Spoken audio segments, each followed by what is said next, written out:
Hi, my name is Mete, I'm with Evocon, and in this quick video today we'll be walking through what machine downtime is and how you can create and analyze machine downtime reports to improve your production efficiency.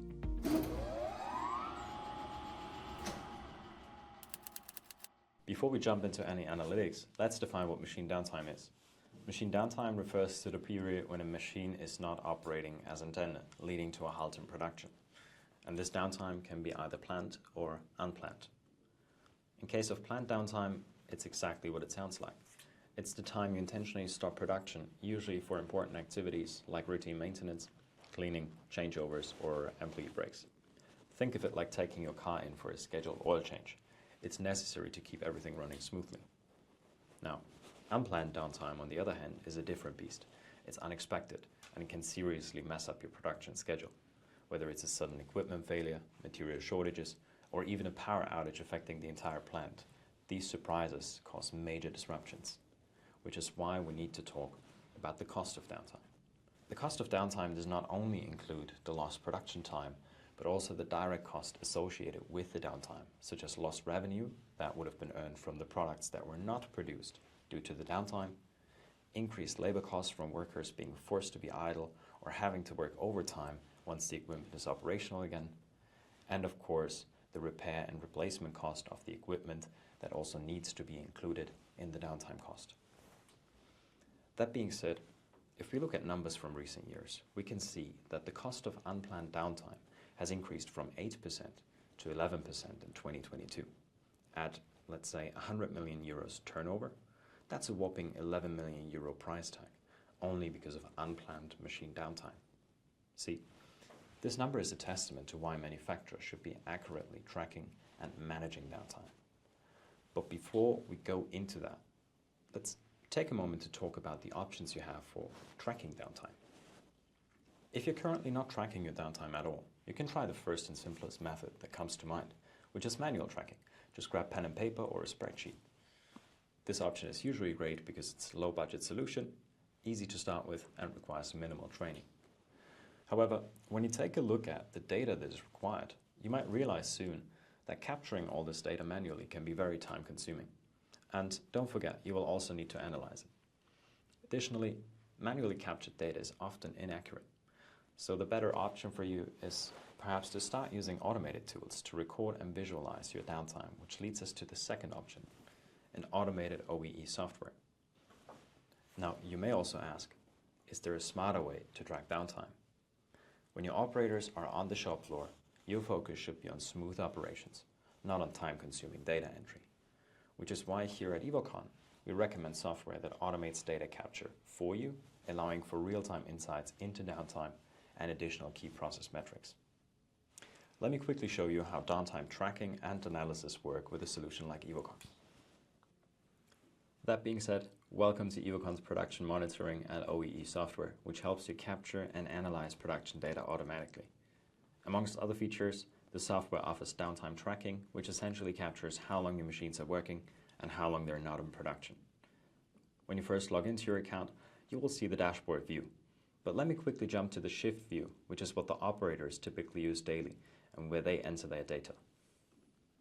So, this is the shift view. Here you will see a full ongoing shift for one station or machine, as indicated on the top left corner. These here are the hours on the left-hand side, indicating that our shift started at 6 a.m. and is meant to end at 2 p.m. in the afternoon. This is something that allows you to visually see minute by minute what's been going on in your production. And you'll probably notice different colored bars here. Green means that production is running smoothly according to the cycle time of the product produced, as indicated on the left-hand side. If production is going slower than it should, you will see yellow, which shows speed loss. But whenever there is red, it means the machine has stopped, and operators need to select a downtime reason. Commenting on downtime is crucial because uncommented downtime often leaves you guessing why your machine stopped working in the first place, preventing you from fixing issues effectively and run continuous improvement efforts. To make it easy for your operators, they can simply click on the red bar and select Add Stop Reason and pick a reason from the predefined list that you will set up when you first implement Evocon. By doing so, You can ensure that every stoppage has a clear reason behind it, allowing for accurate data tracking. Now let's jump to the downtime report where all of that data is visualized. This report is essential for identifying where and why your machines are experiencing downtime, and it can help you understand what you need to improve to boost production efficiency. Now that we're looking at the downtime report, your first step here should be to scan through the different downtime reasons, particularly paying attention to anything uncommented. This will help you understand how much unaccounted downtime you have, and if you notice that you have a high uncommented rate, it's essential that you work with and support your operators in improving this. It's vital that you help them to understand the technology is not just there to track their workday, but to improve the factory's overall performance and efficiency. And this should be your number one priority once you come onto the downtime report, because accurately logged reasons in your machine downtime report will help you understand your hidden bottlenecks and are your first step to reducing your downtime. The next step in analyzing your production data is to figure out what else is causing stoppages. You'll want to start by focusing on the individual stop reasons in your reports, such as shown over here. You can also filter the report by time period or by stations and stop reasons to drill down into specific details. From there, you can analyze the processes leading up to these stoppages. For example, you might find that product changeovers are taking up a significant chunk of time. If that's the case, the next question could be, can you shorten the duration of these changeovers? We can take a closer look by refining filters like products, locations, operators, shifts, or even factories, which will help you easily compare performance differences. Let's take an example of product changeovers across different shifts. All right, in this example, we're looking at machine downtime caused by product changeovers over the period of the last quarter. Now, you may have noticed that I've also set the x-axis filter onto shifts. You have, of course, the option to choose among other factors as well, but I picked shifts to demonstrate how you can compare the performance of the first and second shift across different stop reasons if you wish. This is something that helps you identify which practices and shifts to model after for better results in your factory. Another useful tip is to track how specific reasons, such as product changeovers, are trending over time. To do this, you can select your desired time frame and stop reason, as we already did, and then you can go ahead and for the y-axis, just choose the duration that you wish to filter after.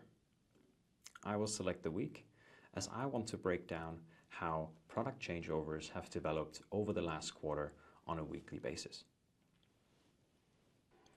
Once the filter is applied, you will have a visual trend at hand that can clearly show to you if your continuous improvement efforts in reducing selected downtime reasons, such as product changeovers in our case, are effective over time, as is the case looking at the dashed line on our graph. This helps you not only to see which areas of your production need more attention in general, but it also demonstrates the importance of tracking and analyzing machine downtime trends over time, as you will consistently have full visibility into your production and bottlenecks that need to be addressed. Finally, below the chart is the data table, which provides a detailed breakdown of each downtime event, including stop groups, reasons, and additional notes left by operators that can be found on the right side. Now you can click on any event to see more details, which gives you a complete picture of why your machine stopped. By regularly reviewing and analyzing these reports, you will be able to reduce downtime, improve changeover times as in our example, and boost overall production efficiency. Thanks for watching and stay tuned for more.